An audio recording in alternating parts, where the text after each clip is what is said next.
दोस्तों, पत्रकारिता का कमाल का पनौती काल आ गया है, जहां बड़े बड़े पत्रकार झूठ फैलाते हैं और पब्लिक फैक्ट चेक करती है। सवाल किए जाते हैं फैक्ट के आधार पर और जवाब दिए जाते हैं भक्ति के आधार पर, प्रोपेगेंडा के आधार पर, एजेंडा के आधार पर। और सुधीर चौधरी को ऐसा जवाब देना भारी पड़ गया जब एक छात्रा ने सरेआम शर्मिंदा कर दिया। एक कार्यक्रम में गए थे सुधीर चौधरी, वहां पत्रकारिता की एक छात्रा ने सवाल पूछा, शाजिया नाम की एक छात्रा ने सवाल पूछा कि बीजेपी का एक विज्ञापन आया है जिसमें दावा किया गया कि रूस यूक्रेन का युद्ध पीएम मोदी ने रुकवा दिया। जो विज्ञापन आया था कि पापा ने वो रुकवा दिया, उसको लेकर छात्रा सवाल करती है। और क्या सवाल करती है, जरा सुनिए कि छात्रा ने क्या सवाल किया सुधीर चौधरी से, जरा सुनिए।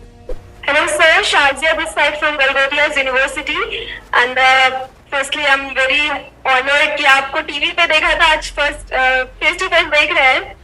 So sir, क्वेश्चन ये था कि रिसेंटली बीजेपी का पीआर एडवर्टाइजमेंट आया जिसमें उन्होंने एक स्टेटमेंट मेंशन किया जो कि काफी वायरल हुआ। श्योर यहाँ पे मौजूद सबने देखा होगा वो स्टेटमेंट की Narendra Modi ji, honourable prime minister, उन्होंने यूक्रेन में वॉर रुकवा दी सो दैट यूक्रेन के स्टूडेंट्स को रेस्क्यू किया जा सके। But at the same time हमने वीडियोस देखी यूक्रेन के स्टूडेंट्स की जो इस स्टेटमेंट को कॉन्ट्राडिक्ट कर रहा था। एंड कहीं ना कहीं मीडिया ने भी स्टेटमेंट को बहुत ज्यादा दिखाया, इंक्लूडिंग आज तक ऑल्सो।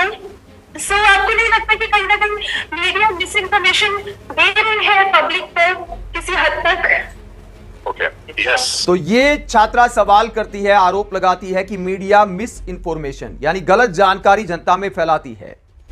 यहां पर सुधीर चौधरी को जवाब देना चाहिए था। विदेश मंत्रालय के प्रवक्ता का जो बयान था वो बताना चाहिए था एक पत्रकार होने के नाते। लेकिन सुधीर चौधरी क्या गजब का लॉजिक देते हैं, जरा सुधीर चौधरी का जवाब भी आप सुनिए कि सुधीर चौधरी क्या जवाब देते हैं छात्रा को।